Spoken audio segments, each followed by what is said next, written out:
ನಮಸ್ಕಾರ. ಈ ವಿಶೇಷ ವಿವರಣೆಗೆ ಸ್ವಾಗತ. ಇವತ್ತು ನಾವು ಒಂದು ಅದ್ಭುತವಾದ ಆಧ್ಯಾತ್ಮಿಕ ಪಯಣಕ್ಕೆ ಹೊರಡ್ತಾ ಇದ್ದೀವಿ. ಬೆಳಗಾವಿ ಜಿಲ್ಲೆಯ 3 ಐತಿಹಾಸಿಕ ಶಕ್ತಿ ದೇವತೆಗಳ ಅದ್ಧೂರಿ ನವರಾತ್ರಿ ಮತ್ತು ದಸರಾ ಸಂಪ್ರದಾಯಗಳನ್ನು ಹತ್ತಿರದಿಂದ ನೋಡೋಣ ಬನ್ನಿ.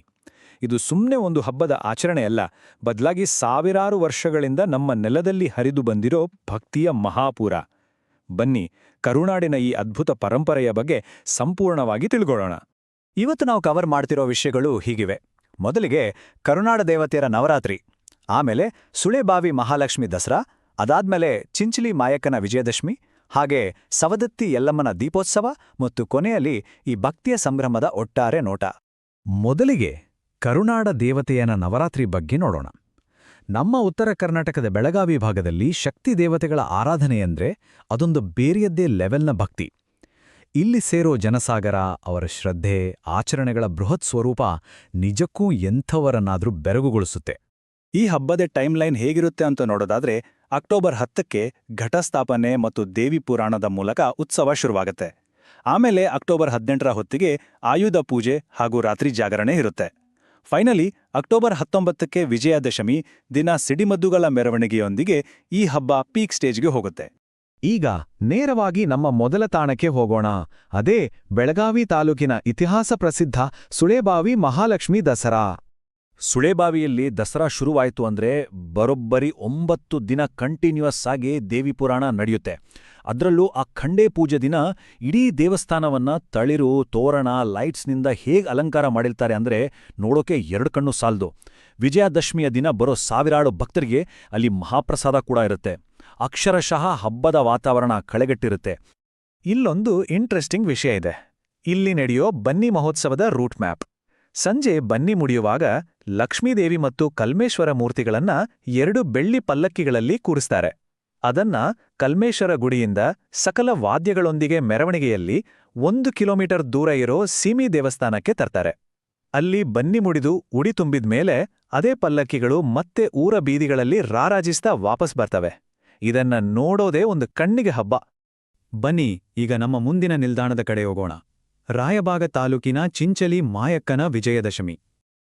ಚಿಂಚಲಿ ದೇವಸ್ಥಾನದಲ್ಲಿ ನವರಾತ್ರಿಯ 9 ದಿನ ದೇವಿಗೆ ಮಾಡೋ ಅಲಂಕಾರ ಇದೆಲ್ಲ, ಅದು ನಿಜಕ್ಕೂ ಅದ್ಭುತ. ಕುದುರೆ, ನವಿಲು, ಹುಲಿ, ಸಿಂಹ ಹೀಗೆ ಬೇರೆ ಬೇರೆ ವಾಹನಗಳ ಮೇಲೆ ಕೂತು ರಾಕ್ಷಸರನ್ನ ಸಂಹಾರ ಮಾಡ್ತಿರೋ ಭಂಗಿಯಲ್ಲಿ ದೇವಿಯನ್ನ ಸಿಂಗರಿಸ್ತಾರೆ. ಈ ರೌದ್ರಾವತಾರವನ್ನ ಕಣ್ತುಂಬ್ಕೊಳ್ಳೋಕೆ ಪ್ರತಿದಿನ ಸಾವಿರಾರು ಜನ ಸೇರ್ತಾರೆ. ಇಲ್ಲಿನ ಭಕ್ತಿ ಯಾವ ಮಟ್ಟಕ್ಕಿರುತ್ತೆ ಅನ್ನೋದಕ್ಕೆ ಈ ಒಂದೇ ಸಾಲು ಸಾಕು. ಮಾಯಕ್ಕಾದೇವಿ ನಾವಾಂಚಾಂಗ್ ಭಲೋ. ವಿಜಯದಶಮಿ ದಿನ ಇಡೀ ಚಿಂಚಲಿ ಗ್ರಾಮದಲ್ಲಿ ಈ ಜಯಘೋಷ ಅಕ್ಷರಶಃ ಮೊಳಗುತ್ತಿರುತ್ತೆ. ಈ ಘೋಷಣೆಯ ಹಿಂದಿರೋ ಎನರ್ಜಿ ಅಸಾಧಾರಣವಾದದ್ದು. ಅಕ್ಟೋಬರ್ 19ರ ರಾತ್ರಿ ಮೆರವಣಿಗೆ ಬಗ್ಗೆ ಹೇಳಲೇಬೇಕು. ಭಕ್ತರು ಉರಿಯೋ ದೀವಟಿಗೆಗಳನ್ನ ಹಿಡ್ಕೊಂಡು ಭೋರ್ಗರೆಯೋ ವಾದ್ಯಮೇಳ, ಆಕಾಶದಲ್ಲಿ ಸಿಡಿಯೋ ಪಟಾಕಿಗಳ ನಡುವೆ ಊರಲ್ಲೆಡೆ ಸಂಚರಿಸ್ತಾರೆ. ಗ್ರಾಮದ ಎಲ್ಲ ದೇವಸ್ಥಾನಗಳಿಗೂ ಭೇಟಿ ನೀಡುವ ಈ ಮೆರವಣಿಗೆ ನಿಜಕ್ಕೂ ಸ್ಫೋಟಕ ಮತ್ತು ಮೈನವಿರಳಿಸುವಂಥ ದೃಶ್ಯ. ಇನ್ನು ನಮ್ಮ ಈ ಆಧ್ಯಾತ್ಮಿಕ ಪಯಣದ ಕೊನೆಯ ತಾಣ ಸವದತ್ತಿ ಯಲ್ಲಮ್ಮನ ದೀಪೋತ್ಸವ.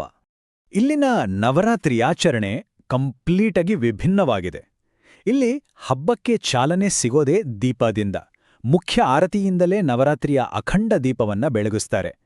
ದೇವಿಗೆ 9 ದಿನ ವಿಶೇಷ ಅಲಂಕಾರ ಇರುತ್ತೆ.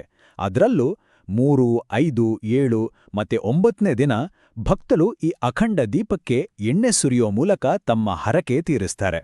80, ಹೌದು, ಇದು ಜಸ್ಟ್ ಒಂದು ನಂಬರ್ ಅಲ್ಲ. ಹಬ್ಬ ಮುಗಿಯೋದ್ರೊಳಗೆ ಭಕ್ತರು ಹರಕೆ ರೂಪದಲ್ಲಿ ಕೊಡೋ ಎಣ್ಣೆಯ ಪ್ರಮಾಣ ಇದು.